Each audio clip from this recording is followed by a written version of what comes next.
நாகப்பட்டினம் அருகே தன்னுடைய குரல் வளத்தை திருடி மற்ற பாடகர்கள் ட்ரெண்டிங் ஆகி வருவதாக பாதிக்கப்பட்ட பின்னணி பாடகி கண்ணீர் மல்க வேதனை தெரிவித்துள்ளார். அவர்களின் இந்த செயலால் வாழ்வாதாரம் பாதிக்கப்பட்டதோடு முடங்கி கிடக்கும் அவல நிலையில் இருப்பதாகவும் குற்றம் சாட்டியுள்ளார். நாட்டுப்புற பாடகியின் சோக கதையை விவரிக்கிறது இந்த செய்தி தொகுப்பு.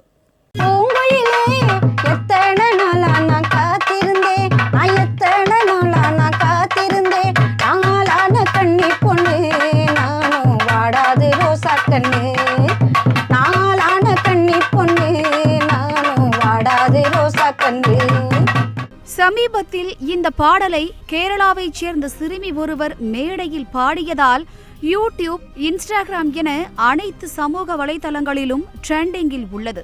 பார்ப்பதற்கு வேண்டுமானால் இந்த சிறுமி பாடியதால் தான் இந்த பாடலுக்கு இவ்வளவு மவுசு என்று தோன்றலாம். ஆனால் உண்மை அதுவல்ல. கடந்த 2010ஆம் ஆண்டு நாகப்பட்டினம் மாவட்டத்தில் நாகூரில் பதிவு செய்யப்பட்ட களத்துமேடும் காசிமேடும் என்ற கேசட்டில் இடம்பெற்றிருந்த 9 பாடல்களில் பூங்குயிலே பூங்குயிலே பாடலும் ஒன்று. இந்த பாடலின் உண்மை குரலுக்கு சொந்தக்காரர் வேளாங்கண்ணியை அடுத்த திருப்பூண்டியில் ஓட்டு வீட்டில் வசித்து வரும் முத்துலட்சுமிதான்.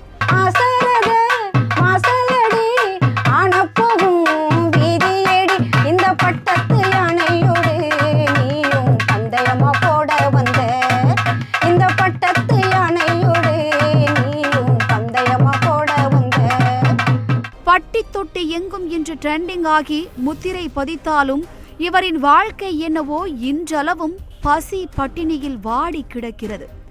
பல நாட்டுப்புற பாடல்களை கணீர் குரலில் பாடியிருந்தாலும் அதற்கான அங்கீகாரம் கிடைக்காமல் ஏமாந்து போய்விட்டதாக முத்துலட்சுமி கண்ணீர் மல்க வேதனை தெரிவித்து உள்ளார். பூங்குயிலே பூங்குயிலேங்கிற கிராமிய பாடகி.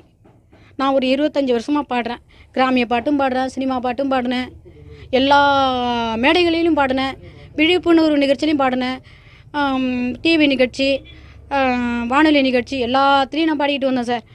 10 வயசுலேருந்து பாட ஆரம்பித்தேன். நான் அப்போ நல்ல துணி கூட கிடையாது, தலையில் எண்ணெய் கிடையாது, எதுவுமே கிடையாது. ஆகும்போது எனக்கு அம்மா அப்பாவே கிடையாது. அப்படிங்கிற வகையில் நான் இந்த பாட்டை வச்சு தான் என் தம்பியும் தங்கச்சி நான் வளர்த்தேன். அப்படிங்கிற வகையில் 2010 திருத்துறைப்பூண்டியை சேர்ந்த மதிமகதனங்கிறவருக்கு தான் நான் நிறைய பாடினேன். அவர் ஒரு பாட்டை எழுதி கொடுத்தாரு. அதுதான் இந்த பூங்குயிலே பூங்குயிலே பாட்டு. அவர் பாட்டோட அவர் எத்தனையோ கேசட்டு வெளியிட்டிருக்கிறாரு. அதில் நான் தான் பாடியிருக்கிறேன்.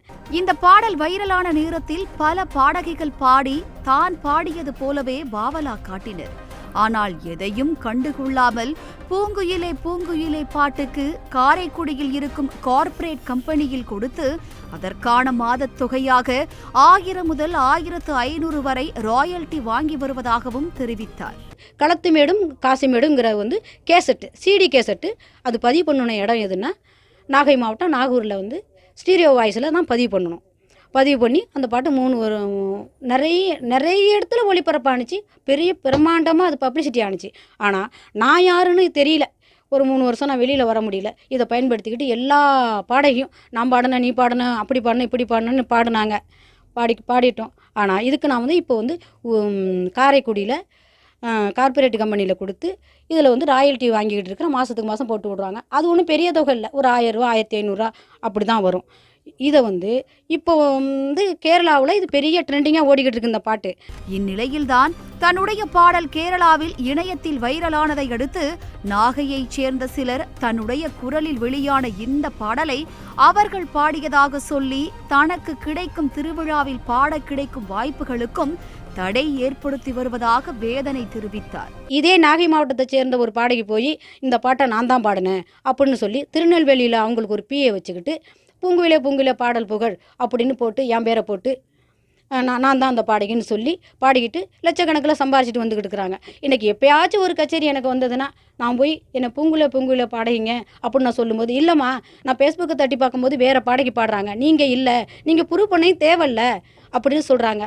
அதுவும் இல்லை, எனக்கு கச்சேரியாக இல்லை, வாழ்வாதாரமும் இல்லை, நான் எந்த வேலைக்கும் போகவே முடியாது. ஏன்னா நான் 25 வருஷமாக பாடினேன்னா எந்த வேலைக்கு நான் போக முடியும்? அதனால் நான் வீட்டில் தான் ஒரு மூலையில் நான் முடங்கி கிடக்கிறேன். எனக்கு எங்கள் வீட்டுக்காரர் தவுள் வாசிக்கிறவர், அவருக்கும் வேலையெல்லாம் இல்லை. ஒரே ஒரு பையன் 8 வயசு ஆகுது. அவன் கவர்மெண்ட் ஸ்கூலில் தான் படிக்கிறான். மேலும் இதுபோன்ற சம்பவங்களில் ஈடுபடுபவர்கள் மீது தகுந்த நடவடிக்கை எடுத்து தன்னுடைய வாழ்வாதாரத்திற்கு வழிவகை செய்ய நடவடிக்கை எடுக்க வேண்டுமென கண்ணீர் மல்க கேட்டுள்ளார்.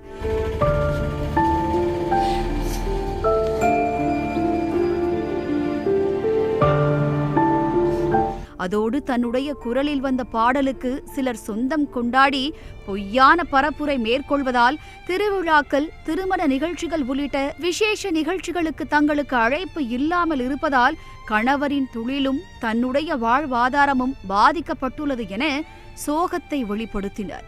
என்னோட கோரிக்கை வந்து இந்த குரல் உலகம் உள்ள பரவி இருக்கிறது என்னோட குரல் தான். இந்த குரலுக்கு சொந்தக்காரி நான் தான்.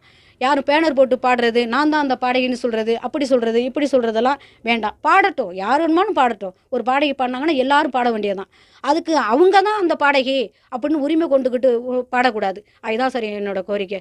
நான் வந்து வெளியில் வரணும். நான் பூங்குயிலே பாடகினா அது நான் தாங்கிறது வந்து வெளியில் வரணும். மக்களாகிய நீங்கள் தான் இதுக்கு உதவி செய்யணும். கிராமிய கலைஞர்களால் பாடப்பட்ட ஒரு சில பாடல்கள் யாரோ ஒருவர் மூலம் இணையத்தில் வைரலாகி இருந்தாலும் அதன் பின்னணியில் இருக்கும் உண்மையான கலைஞர்களின் வாழ்க்கை என்னவோ இன்றும் வறுமையின் பிடியில் இருப்பது கலை உலகின் சோகத்தையே காட்டுகிறது.